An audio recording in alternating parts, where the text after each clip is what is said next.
సంవత్సరాల తరబడి ఎన్ని మందులు వాడినా మీ మోకాల నొప్పులు తగ్గట్లేదా? ప్రాణ పెయిన్ క్లినిక్ లో అత్యాధునిక చికిత్స. నమస్తే శశికాంత్ గారు. నమస్తే ఉషా గారు. కోల్కతా ఇన్సిడెంట్ మనం కంటిన్యూగా చూస్తూనే ఉన్నాం. చాలా వీడియోస్ ఇప్పటికి మనం చేస్తున్నాం. నిన్న జరిగిన నబర్ణ మార్చ్ ఏదైతే ఉందో ప్రపంచం మొత్తం అల్లకల్లోలం సృష్టించిందని చెప్పొచ్చు.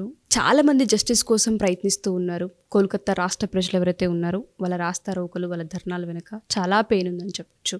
ప్రస్తుతం మనం కనుక ఇప్పుడు చూస్తే అండ్ అక్కడ బంద్ కూడా నడుస్తుంది. మార్నింగ్ 6 నుంచి ఈవినింగ్ 6 వరకు కంప్లీట్గా బంద్ అని కూడా చెప్తూ ఉన్నారు. అంటే న్యాయం కోసం పోరాడే ప్రాసెస్లో ఇదంతా కంప్లీట్గా ప్రభుత్వాలు వైపు వెళ్ళిపోతూ ఉంది మ్యాటర్. దీన్ని ఏ విధంగా మనం చూడాల్సిన అవసరం ఉంది, సుప్రీంకోర్టు దీన్ని ఏ విధంగా ముందుకు తీసుకెళ్తూ ఉంది అంటారు. అండ్ నబర్ణ మార్చ్ వెనుకున్న రీజన్స్ ఏంటి అసలు? మమతా బెనర్జీ కార్యకర్తలతోటి ఇమీడియట్గా ఇన్సిడెంట్ అవగానే ప్రొటెస్ట్ చేస్తాం జరిగింది. అందరూ చూసాము, అందరూ దాన్ని అపహాస్యం కూడా చేశారు.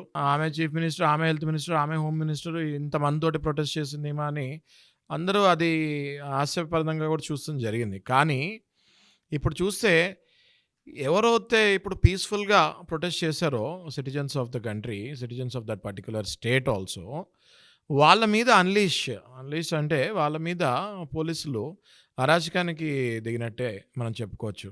ఒక పక్కన లాఠీచార్జ్ చేశారు, ఒక పక్కన టియర్ గ్యాస్ వదిలారు, ఒక పక్కన వాటర్ కెనాన్స్ అంటే వాటర్ తోటి అదే ఆ ఫోర్స్ తోటి వాటర్ పెడతారు కదా, అది చేస్తాం జరిగింది. అది మోస్ట్ అన్ఫార్చునేట్ అండి. బికాస్ ఇప్పుడు జస్ట్ మనం చూసుకుంటే ఒక 3-4 days బ్యాక్ సుప్రీంకోర్టు హీరింగ్ ఏమిచ్చింది అంటే, ఒకవేళ స్టేట్లో ఏమైనా ప్రొటెస్ట్ కనుక జరిగితే citizens of the country peaceful position జరిగినప్పుడు మీరు please don't disturb the protest if it is peaceful and also don't unleash on them అని చెప్తాం జరిగింది. అన్లీష్ అండ్ డోంట్ డిస్టర్బ్ అంటే వాళ్ళని డిస్టర్బ్ చేయకండి, పోలీసు వాళ్ళని వాళ్ళ మీద వదలకండి అన్నట్టు. అట్లాంటిది మనం చూస్తే అసలు లాఠీ చార్జ్, టియర్ గ్యాస్ వెళ్తాము, వాటర్ కెనాన్స్ వాటర్ వేస్తాము. మనం కనుక చూస్తుంటే విజువల్స్లో ఒక ముసలాయన కాషాయ బట్టలు వేసుకొని జెండా పట్టుకొని, మన భారతదేశం జెండా పట్టుకొని ప్రొటెస్ట్ చేస్తున్నాడు. ఆయన ఆబ్వియస్గా చేతిలో జెండా పట్టుకొని కాషాయం డ్రెస్ వేసుకొని, అది పీస్ఫుల్ పొజిషన్ అంటాం కదా, దాన్ని పీస్ఫుల్ ప్రొటెస్టే అంటాం కదా. ఆ పీస్ఫుల్ ప్రొటెస్ట్లో మనం విజువల్స్ కనుక చూస్తుంటే ఆ వాటర్ కెనాన్స్ ఏదైతే వదిలారో ఆయన మీద, ఆయన కనుక కరెక్ట్గా ఆ స్పాట్లో నుంచొని ఉంటే ఆయన చనిపోయే ప్రమాదం కూడా ఉండేది. ఎందుకంటే వాటర్ కెనాన్స్ ఏదైతే వదులుతారో అది చాలా హై ఫోర్స్లో వదులుతారు. జనాలు ముందుకు రాకుండా ఏదైతే ఆ స్ట్రెంగ్త్ ఉంటుందో వాటర్ కెనాన్స్, ఆ వాటర్ స్ట్రెంగ్త్ ఏదైతే ఉంటుందో, ఫోర్స్ ఏదైతే ఉంటుందో ఆ ఫోర్స్కి మనుషులు వెనకాల పడిపోతారు, ఎగిరి ఇట్లా వెనకాల పడుతూ ఉంటారు. అంత స్ట్రెంత్ ఉంటుంది దానికి. ఇందులో ఈయన వయసు చూస్తే సుమారు 70 ఏళ్ళ వయసు ఉన్నాడు ఆయన, పెద్ద ఆయన. ఆయన కాషాయ డ్రెస్ వేసుకొని జెండా పట్టుకొని పీస్ఫుల్గా ప్రొటెస్ట్ చేస్తుంటే ఆయన మీదకి వాటర్ కెనాన్స్ వదిలేరండి. అది క్యాప్చర్ అయింది నేషనల్ మీడియాలో, ఆల్ ఓవర్ కంట్రీ మీడియాలో అది బాగా వైరల్ అవుతుంది. అది ఒకవేళ ఆయన కనుక ఆ ప్రొటెస్ట్లో లక్కీగా ఆయన కార్నర్లో ఉండటం వల్ల ఆ ఫోర్స్ ఆయన మీద పడలేదు. ఆయన ఆ ఫోర్స్ పడుతున్నా కూడా ఆయన వెనక్కి తగ్గకుండా మళ్ళీ ఇలా అని ఇండికేషన్ ఇస్తాం, మళ్ళీ వేయండి కావాలంటే, నేను మాత్రం నా ప్రొటెస్ట్ ఆపను, ఆ అమ్మాయికి జరిగింది నా మనవరాలు లాంటిది అన్నట్టుగా భావించి ఆయన మళ్ళీ వేయమన్నాడు ఆయన మీదకి. ఆ ఏజ్లో, ఆ వయస్సులో కాషాయ తెల్ల గడ్డం వేసుకొని, తెల్ల జుట్టు వేసుకొని, కాషాయ బట్టల్లో జెండా పట్టుకొని ఆయన నుంచున్నాడు అంటే మనము జనాల యొక్క మనోభావాలు దీన్ని బట్టి అర్థం చేసుకోవాలి. వెంటనే చూస్తే మళ్ళీ వెంటనే వితిన్ ఇంకొక 5-10 minutesలోనో కొద్దిసేపట్లోనో ఒక అమ్మాయిని, అంటే ఒక స్త్రీని జుట్టు పట్టుకొని లాక్కుంటూ వెళ్తాం జరిగింది పోలీసు వాళ్ళు. వెస్ట్ బెంగాల్ పోలీసు వాళ్ళు ఒక స్త్రీని జుట్టు పట్టుకొని లాక్కెళ్తాం జరిగింది. మళ్ళీ వెంటనే కొంతసేపటి చూస్తే ఆ టియర్ గ్యాస్కి ఒక చిన్న పాప అందులో ఆ స్మెల్కి కళ్ళు తిరిగి పడిపోతుంది, అన్కాన్షియస్ అయిపోతుంది జరిగింది. ఆ అమ్మాయిని హాస్పిటల్లో కూడా అడ్మిట్ చేస్తాం జరిగింది. ఇట్లా ఇంత దారుణంగా ప్రొటెస్ట్ చేస్తే, ఇంత దారుణంగా చేస్తే government, west Bengal government after supreme court giving the hearing that should not unleash on the peaceful protest అని చెప్తాం జరిగింది. అలా చెప్పిన తర్వాత కూడా వీళ్ళు వెస్ట్ బెంగాల్ పోలీస్ ఫోర్స్ అట్లా రియాక్ట్ అయింది అంటే జస్ట్ అర్థం చేసుకోండి. వెస్ట్ బెంగాల్ పోలీస్ ఫోర్స్ అంటే ఎవరో కాదు, మమతా బెనర్జీ హోమ్ మినిస్టర్. అంటే మమతా బెనర్జీ డైరెక్ట్గా ఇన్వాల్వ్ అయినట్టు కదా, ఆర్డర్స్ డైరెక్ట్గా. మరి హోమ్ మినిస్టర్ ఆర్డర్ అయ్యిందే lathi charge, water cannons, tear gas వదులుతానికి ఆస్కారం ఉండదు. Without the support and permission of home ministry they can't do that, police department can't do that. So అలా చేసింది అంటే ఖచ్చితంగా ఇందులో మమతా బెనర్జీ కాన్స్పిరసీ ఏంటి అన్నది క్లియర్గా తెలుస్తుంది. జనాలు రోడ్డుపైకి రాకూడదు, జనాలు రోడ్డుపైకి రావాలంటే భయపడాలి, ప్రొటెస్ట్ చేయాలంటే భయపడాలి అనే విధంగా నిన్న పరిస్థితిని కల్పించారనే చెప్పారు. కల్పించారని ఖచ్చితంగా చెప్పుకోవచ్చు. ఎందుకు, రీజన్ ఏంటి అంటే గవర్నమెంట్ అఫీషియల్స్, గవర్నమెంట్ మినిస్ట్రీస్ అన్నీ షేక్ అయ్యి గజగజ అందరూ వణుకుతున్నారు.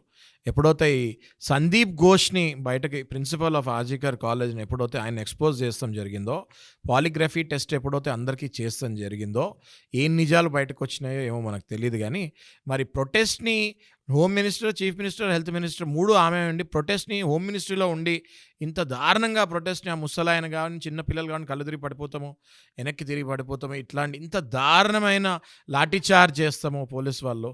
దీనికి మన ఇంట్లో ఇట్లా చేస్తున్నారు అంటే ఖచ్చితంగా దాని వెనకాల గవర్నమెంట్, కరెంట్ రూలింగ్ గవర్నమెంట్ ఉంది అని నేషనల్ మీడియా భావిస్తుంది.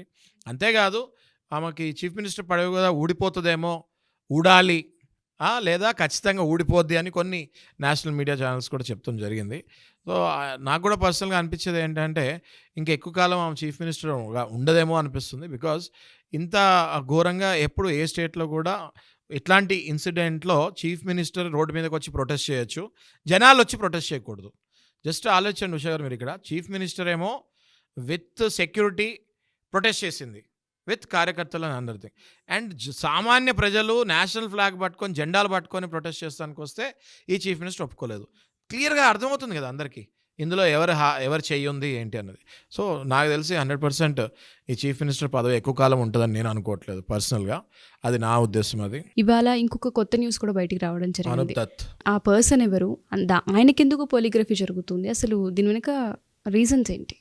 అది మనకి ఇప్పుడే వచ్చిన న్యూస్ ఏంటంటే అనూప్ దత్ అనే ఒక ఏఎస్ఐ, అంటే ఒక పోలీస్ వ్యక్తి, ఆయనను కూడా ఈ కేసులో పాలిగ్రఫీ టెస్ట్ చేస్తానికి పిలిచారు. ఆయన విజువల్స్ కూడా కనిపించాయి మనకి. సిబిఐ ఆఫీస్ దగ్గర పరిగెత్తుతూ, మీడియా వాళ్ళకి చిక్కకుండా పరిగెత్తుతూ సిబిఐ ఆఫీస్కి ఎంటర్ అవుతూ ఉన్నాడు ఆయన. విజువల్స్ చూస్తే అనూప్ దత్ అనే వ్యక్తి ఈ సంజయ్ రాయ్ ఎవరైతే ఉన్నాడో ఆ సంజయ్ రాయ్కి మిత్రుడు, ఆప్తుడు అన్నట్టుగా మనం ఇప్పుడు భావించవచ్చు.